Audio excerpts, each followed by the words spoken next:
ఉమ్మడి కడప జిల్లా రాజంపేటలో పుట్టి అలుపెరగని ప్రజాసేవకుడిగా నిలుస్తున్న వ్యక్తి పసుపులేటి వినోద్. ఆయన గురువు ఉమ్మడి రాష్ట్ర మాజీ మంత్రివర్యులు కీర్తిశేషులు పసుపులేటి బ్రహ్మయ్య తనయుడు పసుపులేటి వీర పవన్ కుమార్ అడుగుజాడల్లో నడుస్తూ కడప జిల్లా ప్రజల్లో సంఘ సేవకుడిగా పేరు పొందిన వ్యక్తి పసుపులేటి వినోద్.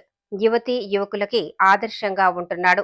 పేదల బ్రతుకులను మార్చే రాతలు మార్చగా అండదండగా ఉంటున్నాడు. ప్రజాసేవయే లక్ష్యం, సేవకు ప్రతిరూపం పసుపులేటి వినోద్. చలమయ్య లక్ష్మీదేవి ముద్దుల బిడ్డవు నువ్వు, పసుపులేటి ఇంటిలోన వెలిసిన ఆణిముత్యానివి. ఆపద అంటే ఎవరు వచ్చినా నీకు అండగా ఉంటాను అంటాడు. కష్టసుఖాల్లో కదలొచ్చి దేవుడు అందరికీ సేవలు చేస్తూ ఆదర్శంగా ఉన్నాడు. అనునిత్యం మీ ప్రజాసేవ, నీ ఆలోచన ప్రజాసేవకు అంకితమంటున్న యువకుడు 10 మందిలో ఎప్పుడూ స్థిరస్థాయిగా ఉంటాడు. పసుపులేటి సరస్వతమ్మ ఫౌండేషన్ ట్రస్టుతో ఆకలి అన్నవారికి అన్నం మెతుకు అయినాడు.